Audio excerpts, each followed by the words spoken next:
Cette semaine à Zone Libre Enquête, le mystère de Corneille.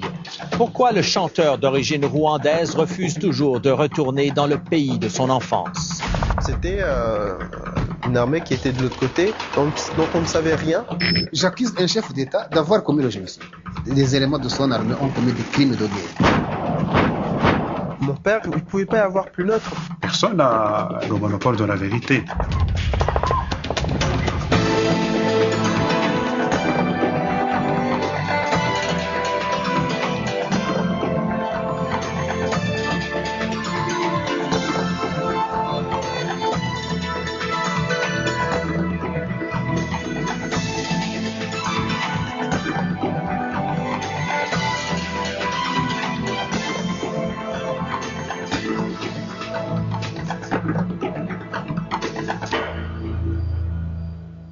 Bonsoir, ici Jean-François Lépine. Bienvenue à Zone Libre Enquête.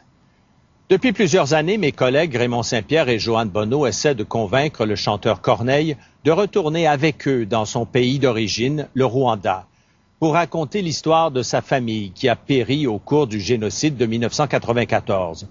Mais ce retour chez lui, Corneille n'arrive toujours pas à l'envisager. En faisant enquête sur sa famille, nos collègues ont découvert des faits troublants sur le rôle joué, par exemple, par son père avant sa mort. Ils ont aussi rencontré des témoins de l'époque qui racontent pour la première fois, vous allez le voir à la télévision, une version différente du génocide. Une version qui incrimine d'ailleurs les leaders Tutsis en poste actuellement à Kigali. À quelques jours de la visite privée que doit effectuer au Canada le président rwandais Paul Kagame, voici donc un éclairage nouveau sur le génocide de 1994, qui explique peut-être pourquoi Corneille hésite toujours à réveiller les démons du passé. Accueillons-le très chaleureusement, plus fort, Corneille! Une foule attend Corneille aux Francopholies de Montréal. Il a enfin atteint son but.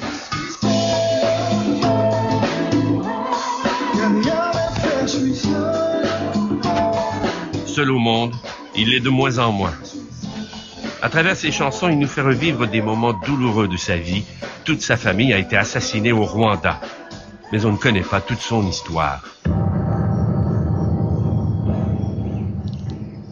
Derrière son histoire, il y a aussi celle dont le monde entier a été témoin. Le génocide rwandais de 1994, où 800 000 Tutsis ont été exterminés par des extrémistes Hutus.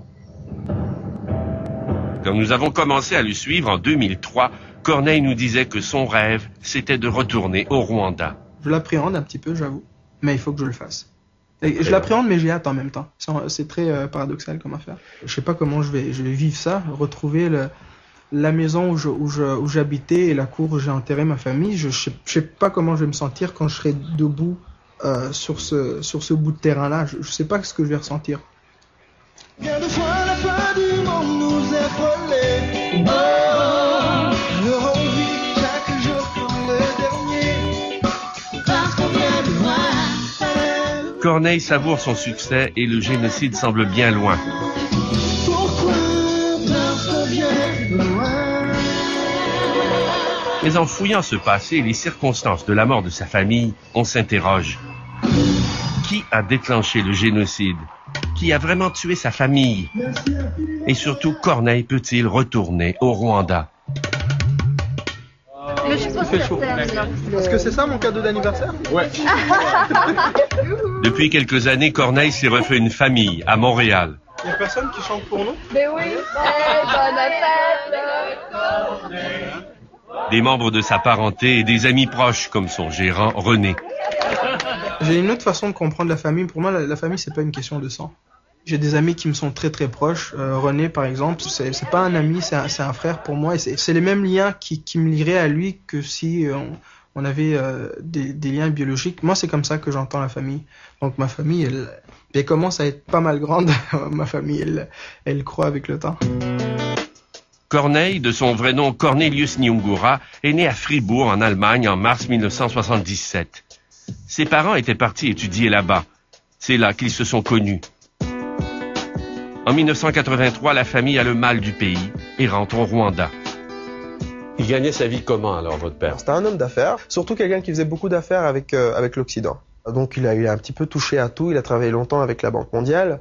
Et ensuite, c'est vrai, il s'est lancé dans les minerais, entre autres. Et c'était quelqu'un entre 90 et 94, lui, a très bien gagné sa vie. Emile Nyungura, c'était un intellectuel brillant. C'était un aristocrate. C'était un homme de la nouvelle aristocratie rwandaise. Monique Mujawa Maria est une militante de longue date des droits de l'homme. Elle a même reçu du président Bill Clinton le prix des défenseurs de la démocratie. Amie d'enfance du père de Corneille, elle se souvient bien de l'homme. Décidé à aller le plus loin que ses moyens lui permettraient d'aller. C'est-à-dire sa capacité intellectuelle et son argent. On m'a toujours dit, quand je dis on, je parle de mes parents, je parle de mon oncle aussi qui vivait au Canada, qui m'a répété ça un peu plus tard, que ma grand-mère était Tutsi, que mon grand-père, du côté de mon père, était Tutsi également, et que mon père et toute sa famille l'étaient également. Ma mère, je le savais, elle était Hutu. Dans ce pays où l'ethnie était un facteur très important dans la vie de tous les jours, bien des gens de l'entourage d'Émile Nyungura disent pourtant qu'il était Hutu. Le père de Corneille, je le connais comme Hutu. Depuis notre jeune âge, jusqu'à ce qu'il meure, il se réclamait comme tel lui-même. Vu de l'extérieur, la question de l'ethnie peut sembler secondaire, mais Monique Mujawa Maria pense que c'est une donnée importante pour comprendre ce qui est arrivé à la famille de Corneille. C'est que la communauté le reconnaissait comme Hutu. Et à l'époque où il est devenu directeur général, il y en avait très très peu de Tutsis qui pouvaient accéder à ce genre de poste. C'est devenu important à un moment donné de savoir où on était, sauf que moi je m'en suis rendu compte un petit peu trop tard, on était déjà en 94, et j'avoue que je ne savais pas trop à quelle ethnie j'appartenais, ce qui est tant mieux pour moi d'ailleurs, parce que dans tout ça j'ai toujours eu l'impression que j'étais un peu hybride comme ça, puis que je pouvais pas vraiment prendre parti. Emile Nyungura, comme à certains moments, on a dit que c'était un Tutsi qui avait changé d'ethnie pour avoir des faveurs du régime. Charles Caremano connaissait Emile Nyungura depuis l'école secondaire. S'il n'est pas certain de son ethnie, il sait bien dans quel milieu il évoluait. Au cours de cette période, dans 93-94, Emile Nyungura fréquentait surtout les Hutus. Ça, c'est sûr aussi. J'ai ouï dire à un moment donné qu'il y avait une partie de hauts fonctionnaires rwandais qui effectivement ont changé une partie de leur identité pour avoir accès à certains postes. Et honnêtement, je ne peux pas confirmer aujourd'hui, je le ferais bien si je le savais, mais je ne peux pas confirmer aujourd'hui que mon père fasse partie de ces gens-là. Corneille, à cette époque, n'a que 16 ans. C'est la musique qui l'intéresse, plus que tout. Mon père a financé mes premières séances de studio, ce qui, au Rwanda, peut sembler d'une futilité, dépenser autant d'argent pour aller enregistrer des chansons en studio pour des jeunes qui n'ont finalement aucune expérience là-dedans. C'est dire d'une part à quel point mes parents me soutenaient, mais en plus pour dire qu'on était quand même à l'aise. Ce qui a fait qu'on était presque isolés de tout ce qui se passait autour de nous et qu'on a peut-être encore moins vu les choses venir que les autres. Ce qu'ils n'ont pas vu venir, c'est que le 6 avril 1994, l'avion du président Hutu du Rwanda, Juvenal Habyarimana, est abattu. On retrouve des débris de l'avion et des corps jusque dans les jardins de la résidence présidentielle. La rumeur veut que ce soit des extrémistes Hutus qui sont derrière cet attentat. Ils auraient cherché un prétexte pour déclencher le génocide.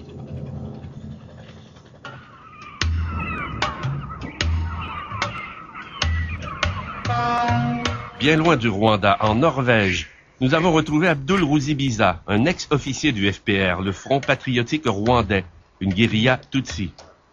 Avec sa famille, il avait fui la répression Hutu en 1960 et s'était réfugié en Ouganda. En 1990, il fait partie des troupes du FPR qui se lancent à la reconquête du Rwanda. Il est agent de renseignement.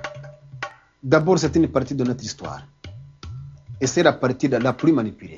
Ruzibiza dit que c'est Paul Kagame, le chef du FPR et actuel président du Rwanda, qui a commandé et planifié l'attentat. J'accuse un chef d'État d'avoir commis le génocide. Ruzibiza reproche à Paul Kagame d'avoir organisé cet attentat en sachant que cela déclencherait des représailles contre les populations Tutsis. Il était très conscient de ce qui peut se passer en cas où il provoquait un chaos.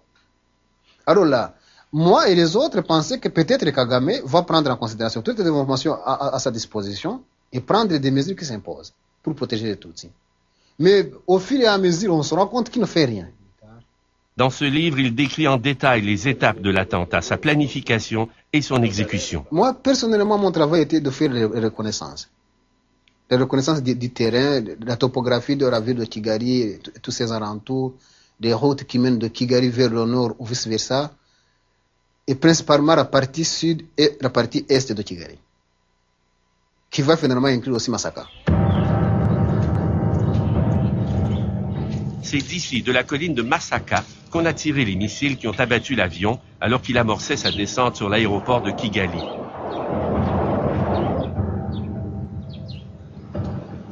C'est Ruzibiza lui-même, en tant qu'agent de renseignement, qui avait repéré l'endroit. Cet autre membre du FPR se cache quelque part en Europe. Il ne veut même pas qu'on dise dans quel pays il se trouve. Aloïs Ruyenzi était garde du corps de Kagame.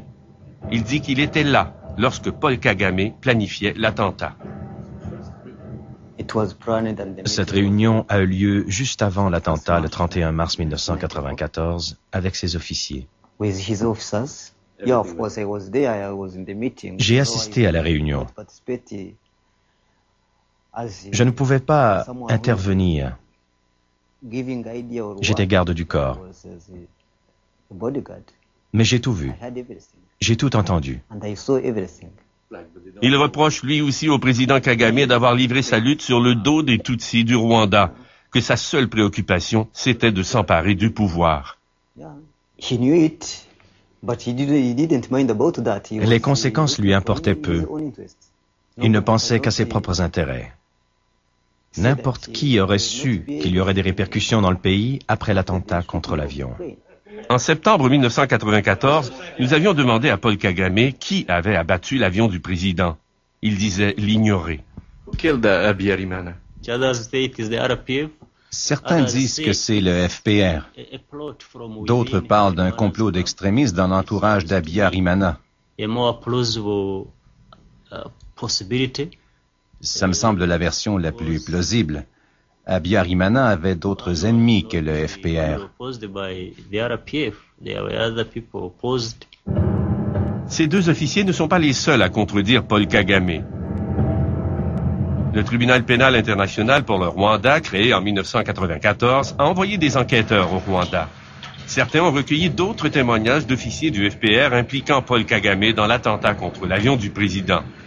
À l'époque, la procureure du tribunal, la Canadienne Louise Arbour, leur avait ordonné de mettre fin à leur enquête. Le tribunal considère que l'attentat contre l'avion, qui devait déclencher le génocide, ne fait pas partie de son mandat. Jusqu'ici, aucune accusation n'a été portée contre un membre du FPR. Après la pause des accusations qui mettent en cause les principaux dirigeants du pouvoir actuel au Rwanda. Kagame est le plus grand criminel de guerre en fonction aujourd'hui.